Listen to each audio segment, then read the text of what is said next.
Hello everyone.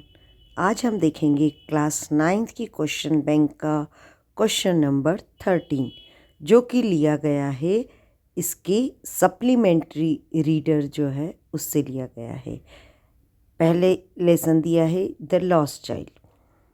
Question number 1, what are the things the child sees on his way to the fair. तो क्या क्या चीज़ें बच्चा देखता है मेले जाने के रास्ते में? वो देखता है टॉयज़, बैलून्स, गार्लैंड और स्विंग। ये सब चीज़ें देखता है और उनसे अट्रैक्ट होता है। अगला क्वेश्चन है, in the fair he wants many things, what are दे।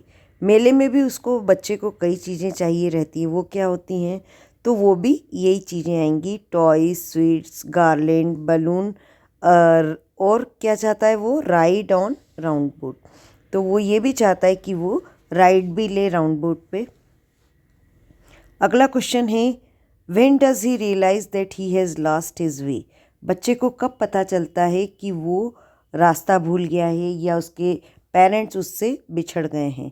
तो ये पता चलता है उसको जब वो कहाँ पर पहुँचता है, on reaching the round boat. जब वो राउंड बोट पर पहुँचता है और उसकी इच्छा होती है कि मैं इस पे राइड लूँ, तब उसे पता चलता है कि उसके पेरेंट्स उसके साथ नहीं हैं। अगला क्वेश्चन है, who rescued the lost child, what did he offer to buy him. किसने बच्चे को बचाया और उसने उसे क्या दिया? तो जो the main in the shrine, जो मंदिर में आया हुआ एक व्यक्ति था, उसने इस बच्चे को रेस्क्यू किया और उसने उसे फ्लावर्स, बैलून्स और शीट देने का ऑफ़र भी दिया। लेकिन बच्चा तो क्या है, रोया ही जा रहा था और बार बार क्या कह रहा था? मुझे तो मम्मी चाहिए, मुझे तो पापा चाहिए। अगला क्वेश्चन है, what was the first reaction of the child when he realised that he has lost his parents. जैसे ही बच्चे को पता चलता है कि उसके पेरेंट्स से वो बिछड़ गया है, तो उसका रिएक्शन क्या होता है? तो बच्चा बहुत परेशान हो जाता है, पैनिक्ड हो जाता है और क्या करने लगता है? He cried and shouted for his parents. वो अपने पेरेंट्स के लिए चिल्लाने लगता है, रोने लगता है। अगला लेसन है, in the kingdom of fools, what are the two strange things the guru and disciple find in the kingdom of fools. तो कौन सी दो अजीब सी बातें थी जो गुरु और शिष्य को बड़ी अजीब लगी? तो किंगडम ऑफ फूल्स में क्या था कि people slap during the day.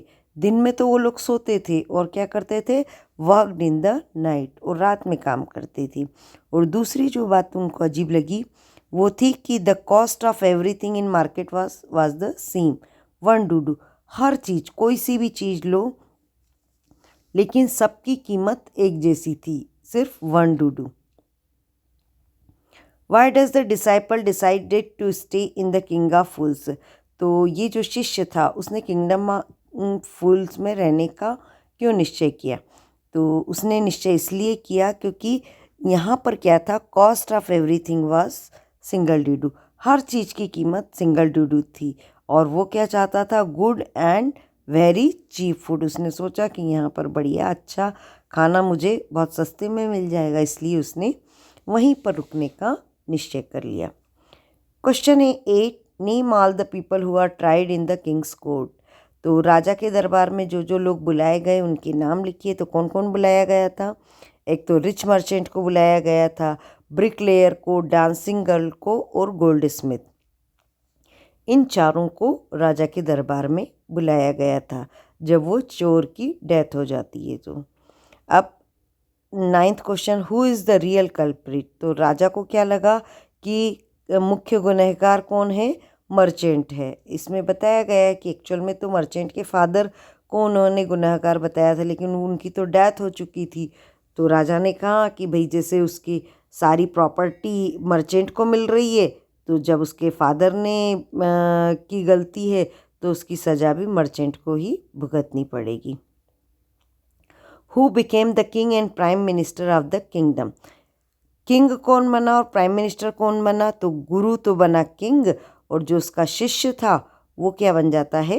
Prime minister बन जाता है। अगला है happy prince, why does the happy prince send ruby for the सेमेस्ट्रेस।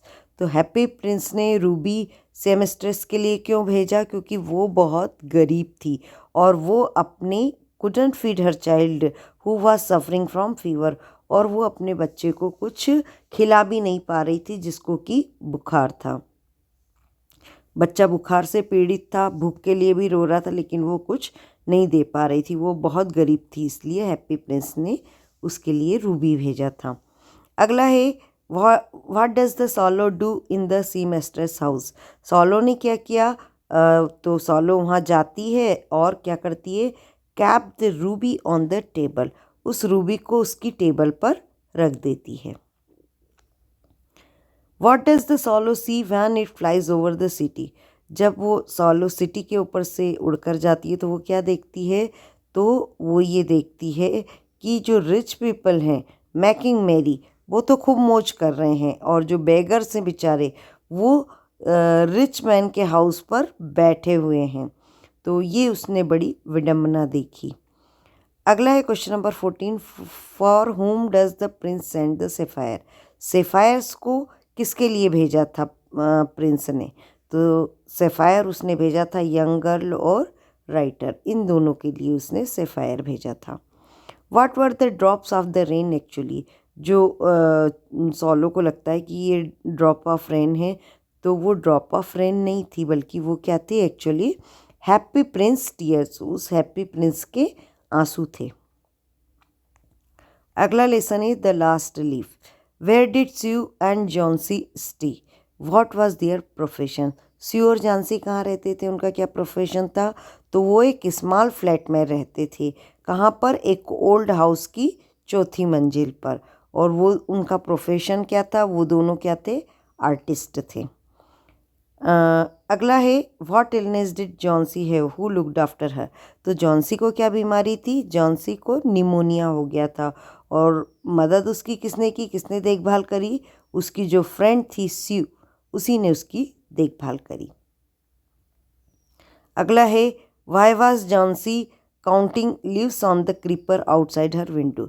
Johnsy creeper की लीव्स को क्यों काउंट कर रही थी?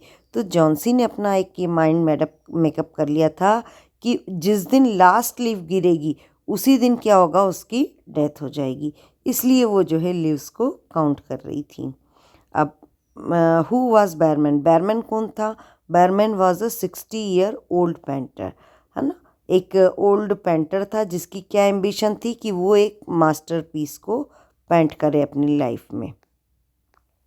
अगला है what did Sue feel when she saw the last leaf on the creeper who was at the window with her? Sue को कैसे फील हुआ जब उसने लास्ट लीफ को देखा क्रीपर पे?